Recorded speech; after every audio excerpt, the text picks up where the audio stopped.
Alright, back to Barbie content. Lovely fun fact for you all, this is a rehashing of a script I wrote over a year ago. Happy 1 year and 7 months. So, whenever I talk about how Barbie Princess Charm School is the best Barbie film, a lot of people tend to disagree with me. These people are wrong. Hi, I'm Maple. Shout out to YouTube, the only place where people are forced against their will to listen to me talk about this. I'm sure if you're clicking on this video, you know enough about the Barbie cinematic universe, but in case you don't, let's do a quick overview of Barbie Princess Charm School. Barbie Princess Charm School was released in 2011 by Mattel, who own the Barbie franchise. A fun fact for you is that the voice actors of the Barbie film's voice characters in My Little Pony, even though at the time the studios were not related. Weird phrasing is because they got a little complicated down the line with like deals and stuff, but this video isn't about that. Anyway, yeah, like Dame Devon in this movie voices Aria in Equestria Girls, and Miss Privet voices Princess Celestia. Anyway, it was released in 2011. The film follows Blair Willows, who wins a lottery that grants a full scholarship to the exclusive Princess Charm School, where at the end they graduate and become princesses. Nobody explains, actually, how the yearly, by the way, lottery winners are meant to be princesses. Like, do they just colonize somewhere else or something? Why is everywhere a monarchy? There are so many princesses? Oh, sorry. By the way, guys, I'm back 5 seconds later. The lottery winners become Lady Royals, which means they're like advisors for the princesses. Which doesn't make sense because they're in all of the same classes as the princesses, so they don't know anything new. How are they qualified to be a royal advisor? The box art for the DVD is interesting. To the left of Blair, we see her friend Hadley. Visually very similar except for the side ponytail thing going on. However, to the right of Blair is presumably Delancey. You can guess that it's meant to be her based off of the purple uniform, but this girl is ginger and has 2 plaits. And Delancey is very much blonde with a bun, though it is also pretty similar to Isla's uniform, so. On the back of the DVD, for the plot description, when talking about Blair, it says, with her new friends, Princess Hadley and Delancey. Like, excuse me? Delancey is her friend for all of 30 minutes. And, you know, I could have sworn Blair has another friend. What's her? Isla! Literally Isla! Where is the respect for her? One of the images on the back cover has Isla there with Blair and Hadley. So it's not like they made the DVD cover before they finalized the plot of the film. And then, oh no, it's too late to make a different DVD cover. No, clearly Isla existed when they made this. And another thing, she's in her altered uniform with Blair and Hadley in it. So where is she in the blurb? And where is she on the front cover? Her name is not mentioned once anywhere on this DVD. Off-brand Delancey is shown more than she is. The lack of respect for Isla. I'm going to file a formal complaint. And now, my apologies, but it is time for an in-depth talking of this film. So anyway, it starts with Blair Willows working her shift at the cafe in the Kingdom of Gardenia, where she is the breadwinner for her family. The pastries are so low quality in graphics, but they look so good. I remember absolutely being like, when I was younger. And she gets home with some leftovers, more specifically a blueberry scone, to see her sister Emily and her sick mother. Both Blair and Emily are adopted, but they're very much a family unit, and it's really lovely. It's so nice in a Barbie film to see a healthy family unit at the beginning. Emily was adopted in the conventional way, and Blair was left on the doorstep as a child. We live in a big old capitalist environment. Blair is the sole breadwinner for her family, and on top of that, she needs to buy meds for her mother and pay for the doctor. But hey, look, the annual Princess Charm School lottery is on TV! It's Princess Charm School lottery time! We have to watch!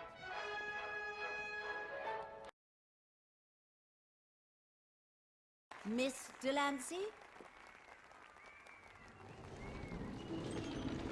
This is Delancey, whose mother is Dame Devon. See, here's what's going on with society at the moment, other than capitalism. The royal family, Queen Isabella and King Reginald, died probably around 16 or so years ago. They were in a car crash with their baby daughter, Princess Sophia, where they were killed instantly. Dame Devon, sister to the king, has currently taken over as acting ruler, I believe, until her daughter, Delancey Devon, graduates from Princess Charm School and becomes the ruler of Gardenia. And I believe she's in her... I'm not sure if there are like multiple years to Princess Charm School, but if there are, Delancey is in her final year. She's just got 1 year left to complete until she becomes the queen. Actually, pause, because it's never quite clear. I don't know if when Delancey is crowned, she's crowned as queen or as princess, and Dame Devon acts as queen. You know, Barbie movie for children, they don't really go very in-depth about the actual system. Every year they hold a lottery for one regular citizen to go to Princess Charm School. So they announce a lottery winner, and this year it's Blair. Her sister Emily has put her down into the lottery so many times it was basically rigged in her favor. So naturally Blair is like, hey, our mother is sick and I am the breadwinner for this family on minimum wage. You will all waste away if I go to this silly little school. But Emily is like, please, for me. And her mother's like, well, you know, this could put us in a better financial situation. So Blair just decides to piss off. It always irritated me, that scene of her in the carriage where she can't put her lipstick on right. First off, why would you attempt to put lipstick on in a horse-drawn carriage that's moving if you don't know how to do it right? Also, I'll be honest, I really don't think it's that hard to do. And on top of that, it is so incredibly easy to wipe a stray lipstick smudge off of your lips with your finger, if not like a tissue. Please, what is this?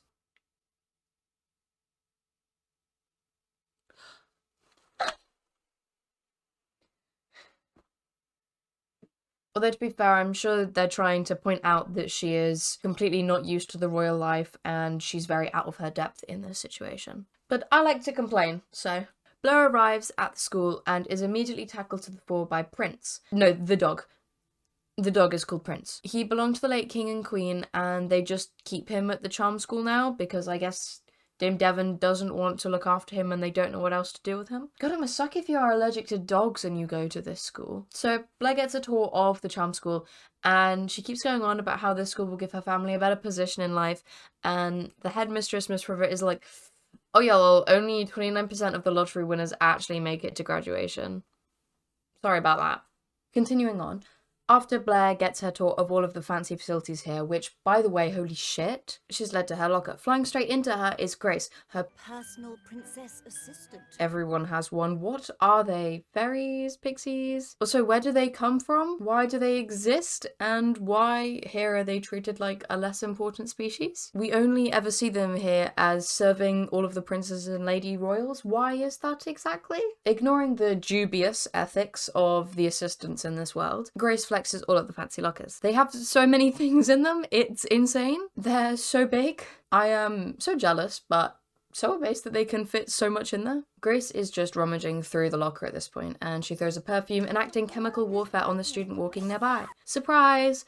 Blair and Grace have just chemically warfared Delancey. Oh, this introduces Portia, Delancey's friend, girlfriend, who knows? All I know is she adds to the collection of single brain cell gingers in the Barbie cinematic universe. Delancey's classes for just a little bit. I could change her. And then leaves because she's been doused in perfume. When she's gone and Blair is left alone with a cupcake on her shirt, we get shown another insane thing about this school. You can just step into a curtain and flash of light, you're in your school uniform. I need to know how this happens. Also, why don't they use these in their rooms? Also, like, so magic exists and can transform them. Right, as we see here and later on. But do they have to have the uniform already? Where do their clothes go? How does this work?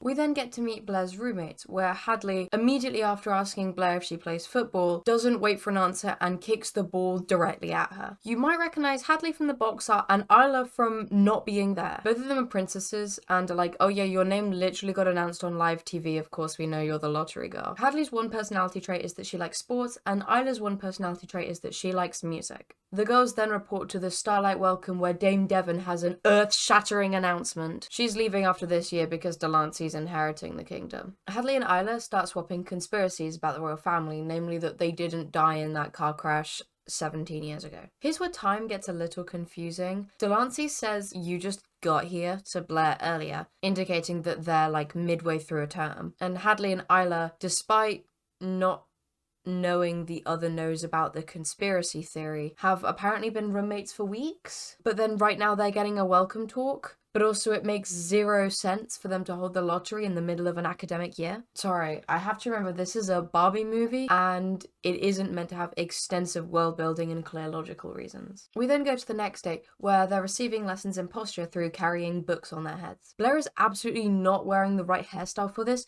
It's literally uneven. Why did she not take her hair down? Anyway, not the point, because Delancey catches her off guard and she stumbles, sending everyone crashing to the floor in like a domino effect. In telling her off, Dame Devon gasps upon making eye contact with Blair and is unresponsive for several moments.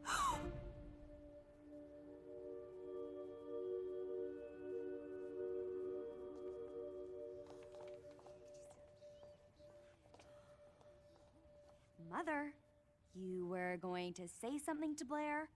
Before just being classist and banning her from the lesson.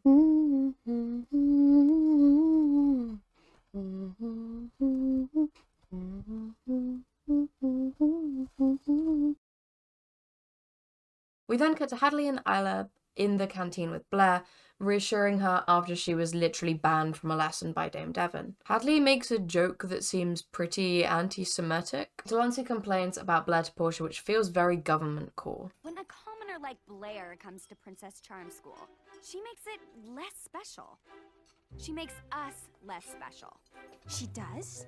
She totally does. Specialness is like this piece of cake.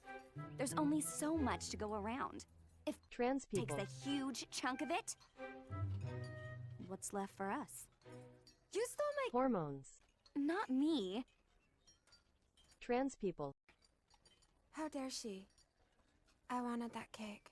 Don't worry. I have a feeling she won't be around to steal cake much longer. Wikelia? Yes, your royal sneakiness? Tell the Daily Mail to start writing reactionary articles on trans women.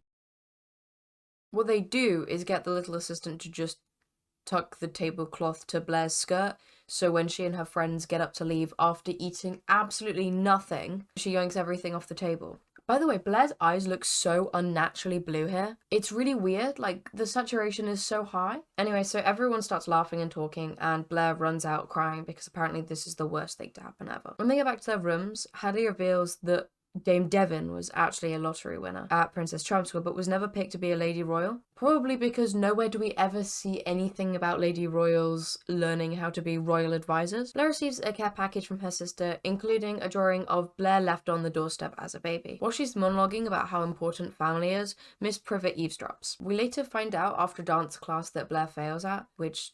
me too, honestly, you should see me try and dance. It is so tragic that Miss Privet was planning on expelling her under Dame Devon's recommendation. Wild to me that she's been there like 2 days and they've just gone, you are so horrific, we don't want you here. I know it's only been a couple of days, but honestly, I don't think I have ever seen such a disaster of a student come through these halls. However, Miss Privet decides to tutor her instead, and we get a 6 training montage with a song that is so fun. Comedic timing is impeccable. Think I'm gonna fall.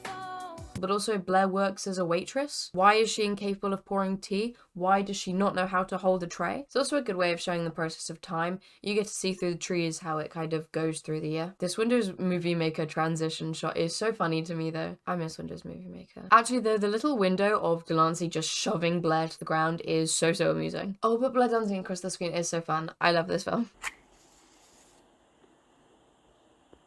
What?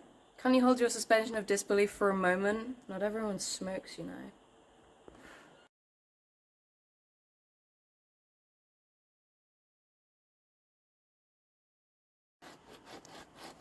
We come back in the snow where they're meeting up with Prince Charming Academy for a dance lesson. By the way, yeah, there's a boys' version of Princess Charm School. Delancey is like the one extra person because Prince Nicholas isn't here. I assume Nicholas is her friend most likely, given that the two schools rarely interact. After the lesson, it's announced that the two schools won't see each other until after the graduation in the summer. Despite Delancey's protests, Dame Devon pushes Blair out of the line because she refuses for Delancey to sit out. I like they got glitter on the guys' waistcoats. It's really cute, actually. Prince Nicholas arrives late, and of course he's a Ken lookalike, and the two partner up to join the dance. Honestly, I respect how well they all dance, because learning a partner dance without the partner is not fun or easy. We can assume the music is diegetic, since they're, dancing, but when Blair and Nicholas just decide to go ham with the dancing and the others join join, the music picks up and is a lot more like poppy than classical. Are they just going absolutely ham to classical music and the change in tune is non-diegetic? Is there a band there that just decide fuck this and joins in? Is this just part of the song somehow? Delancey has no idea what's going on and seems very upset by this, and her dance partner is busting out the sickest dance you've ever seen, actually. All the students cheer for Blair and Nicholas when they finish their silly little dance,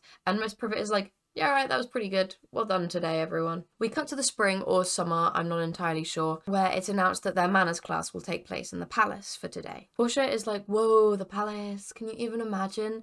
And Delancey is like, yeah, I live there. That's literally my house. The three girls gossip in the bath together. They gossip in separate baths. They're in separate baths, but still the same room. Hadley and Isla gossip about the dead royal family and this thing called Gardenia's magical crown, which glows when placed upon the head of the rightful heir, and it hasn't been seen since Queen Isabella's coronation. So they arrive back from the group bathing time to their rooms and find that all of their uniforms have been shredded, which, okay, right, so do you guys not remember the magical lockers from earlier? Could you not just run over to your lockers and get a new uniform there? Did we all just forget about that one? We also learn here that if they skip a single class, they instantly get an F, which is like, wow, is that insane? Does sickness just not exist here? But this is because they can't show it without their uniforms. So Blair is like, well, let's just mend them. So instead of sewing them back together, which fair enough seems impossible, they go through the much more impossible task of creating these outfits entirely from their shredded uniforms. Go ahead, someone explain to me where they got all these colours and fabrics exclusively from their uniforms. I don't think those shoes are from your uniforms either, considering they're literally pink pumps. And Dame Devon is like, yeah, you literally can't do that, what? And Miss Privet is like, well, actually, there's nothing in the dress code against what they've done, technically. And like,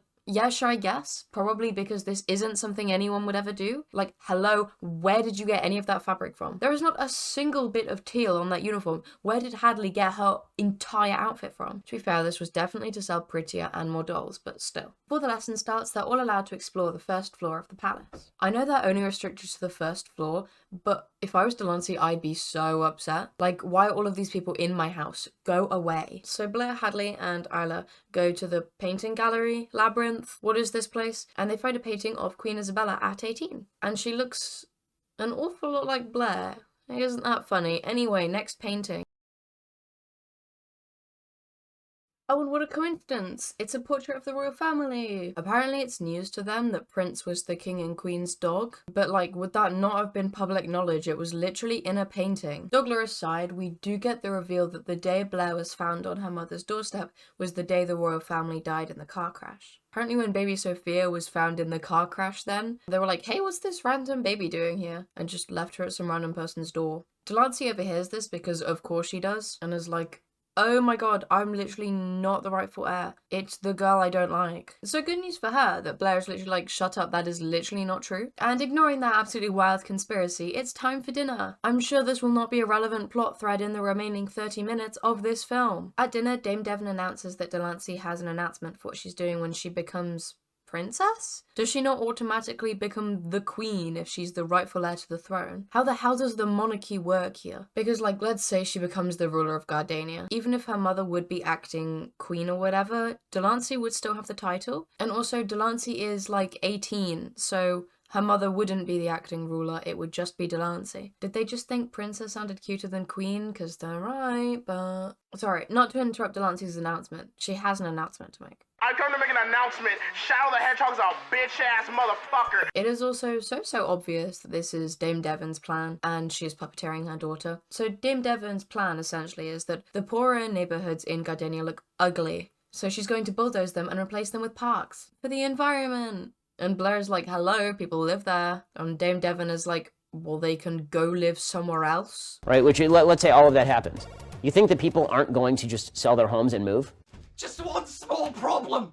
Sell their houses to who? Dame Devon. Fucking Squirrels. Barbie Princess Charm School was so real for that, actually. Dame Devon is like, okay, well, why don't you drop out and go get ready to move? Because, oh, did I forget to mention graduation is in 2 days. So naturally, Blair and her friends are like, let's overthrow this bitch and prove that I'm the lost princess. But the night they go to sneak out for it, there's a fire alarm. And we get to see that Delancey has made her own uniform. She copied the girls. Oh, what have you done to your uniform? I like it, Mother. During the fire alarm, Dame Devon plants her jewelry in Blair, Isla, and Hadley's room and accuses them of theft. Miss Privet is like, yeah, this so obviously is not true, but we found evidence and Delancey isn't just going to say her mother lied. So they're now being arrested and are not being let out until after the coronation.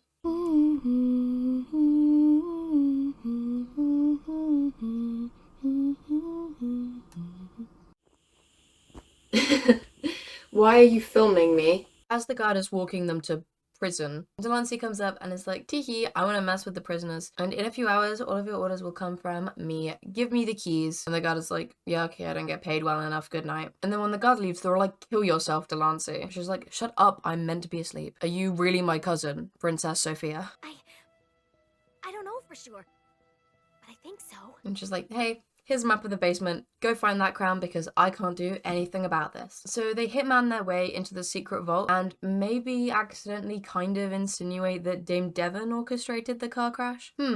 A well-known conspiracy that a member of the royal family organized a car crash in order to assassinate another royal. Now, why is that familiar? Dame Devon jump scares them in the vault because she needs to retrieve the crown for the graduation. She then leaves with the crown and locks them in the vault. It's graduation time! Everyone is graduating! We learn a very fun fact here. The state of Philadelphia is now a kingdom with a monarchy. And oh my god, it's Delancey, she looks gorgeous. And she's nervous because she doesn't want to be crowned. But apparently it's too late to be like, oh, Blair can run this kingdom once she gets crowned. But because these guys are taking forever to Lara Croft their way out of a vault, Delancey is like, you know what? Personally, I am one for tradition. We need to do these stupid as hell rituals before you can crown me. Queen of stalling, apparently. And right when Delancey is about to be crowned, I am making a claim to the throne because I am Princess Sophia, daughter of Queen Isabella.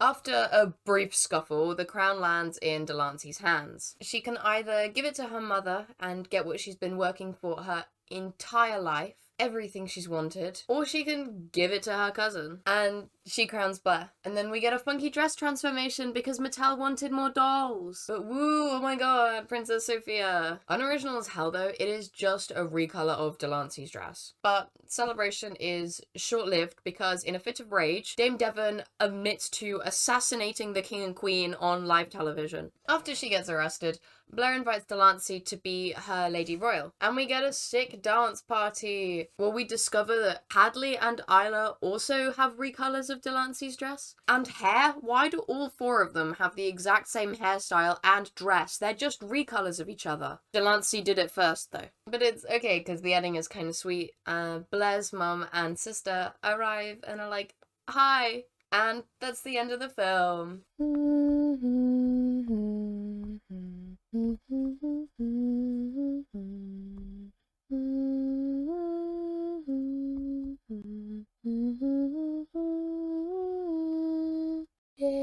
Daisy, Daisy, give me your answer. I want to talk more about Delancey. Not often in Barbie films do we genuinely get an antagonist who just becomes reformed. I mean, hey, it has happened. Delancey arguably, well, extremely well arguably, gets more of character development than Blair does. You can see throughout the film how she slowly begins to change. And to start this off, I want to talk about her before the film. Presumably Delancey's father is not in the picture, since Delancey, Dame Devon, nor anybody else in the film even makes reference to him. From that, we can assume that Dame Devon raised Delancey single-handedly. Since Delancey and Blair are about the same age, both 18, Delancey was 1 when Dame Devon assassinated the king and queen within the hopes of Delancey being able to rule the kingdom. So we can assume that her whole life, Delancey has been raised under the pretense that she will be queen one day. Her entire life has been centered around the fact that she's going to be queen. Since she would have had a very sheltered life, and with no father in the picture, and surrounded by out-of-touch royals and her mother, there would have been no external influence on Delancey. Dame Devon basically raised a clone of herself. But Dame Devon wants Delancey to be queen because she wants the power. She's basically using Delancey like a puppet. An obvious example of this is when Dame Devon corrects herself. I have an earth-shattering announcement.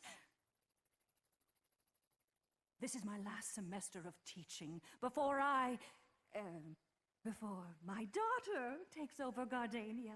So obviously Delancey is very much influenced by her mother, and she trusts her mother and that her mother knows best. Her mother has always been her role model because she's had no other role model her life.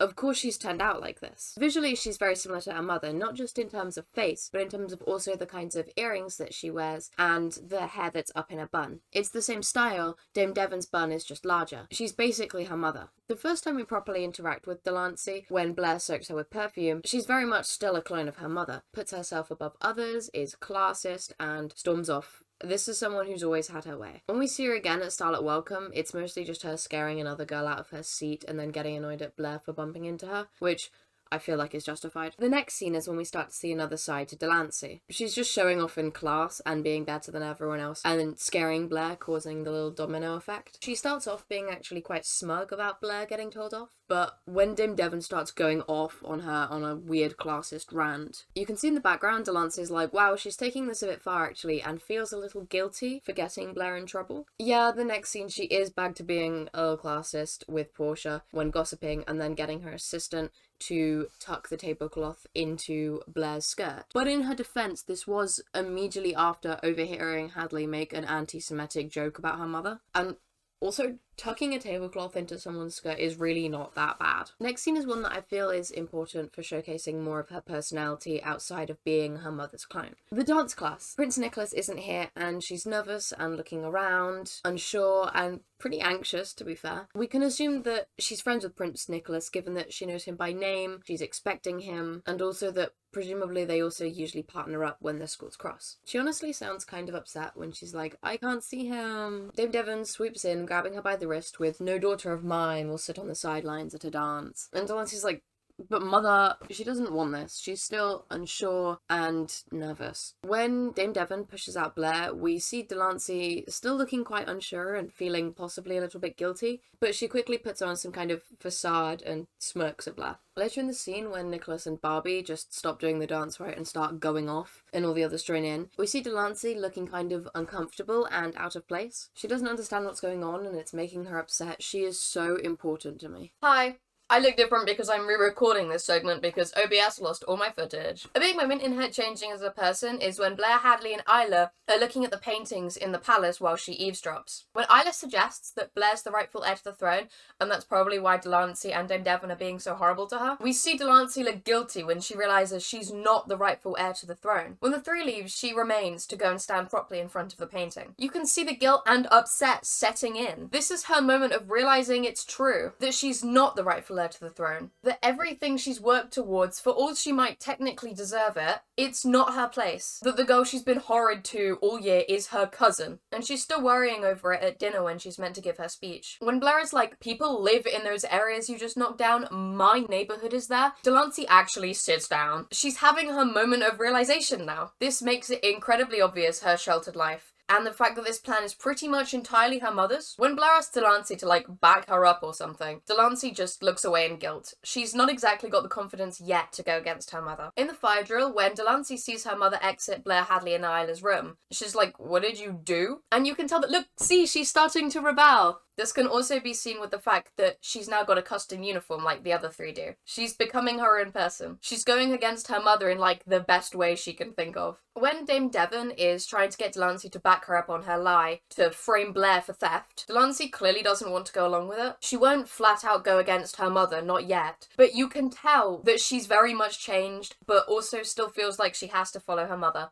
Very half-heartedly agreeing and backing up the lie. And she feels incredibly guilty for it. We do get a silly animation glitch as they're leaving, where Delancey appears in her original uniform instead of her altered one, which is a little funny. Oh, but look at the sad music playing at the end of the scene. Delancey feels so bad. She just doesn't have the strength to go directly against her mother. And then, of course, she sneaks away to let the girls go, giving them the plans to the basement to find the crown. When Blair asks why she doesn't want Gardania to be hers for life, Delancey answers, I want what's right. She has to go before her mother realises she isn't in bed. Again, unwilling to go directly against her mother yet, but she's doing all she can otherwise. That's the big turning point. And then the coronation. Delancey has her hair down, and her earrings are no longer similar to her mother's. They're now large round purple and gold ones that match her dress. Except for the face, there is now no visual similarity between her and her mother. She's become her own person, fully, no longer going along with what her mother wants. And then at the end of the scuffle, when Delancey has to choose between giving the crown to her mother and her cousin, Dame Devon is very, insistent silently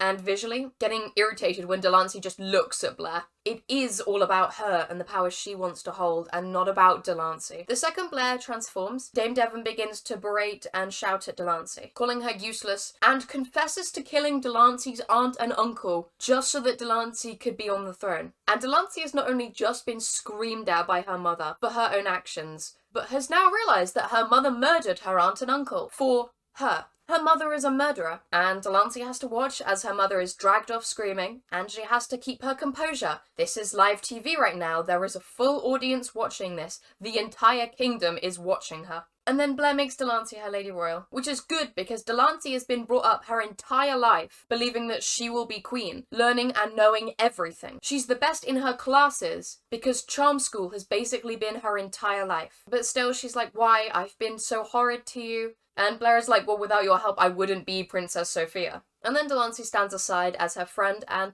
possibly crush, Prince Nicholas, instead goes to dance with Blair, who he has met once. Can I just say, the scene where they all do that bit of choreography in the dance party, honestly, I feel like a sleeper agent is being activated in me. I hate being in musicals. And then while Blair is busy with her boy toy discount can, presumably Delancey is the one who calls up Blair's family, because Blair didn't do it. And Delancey knows who they are and that they're here. She's the one who tells Blair that they arrived. Delancey, I love you so much. Alright, and I think this concludes the video on why Barbie Princess Charm School is the best Barbie film. This script comes in at around 6,000 words, which is almost double the length of all my other scripts. That's terrifying. Alright, now I need to get some lemon spaghetti. Thank you so much for watching. Remember to drink water and take your meds. Bye!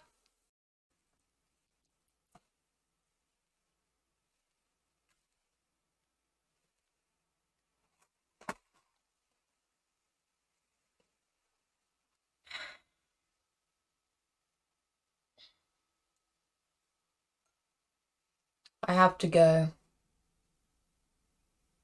This isn't where I'm meant to be. What are you doing here?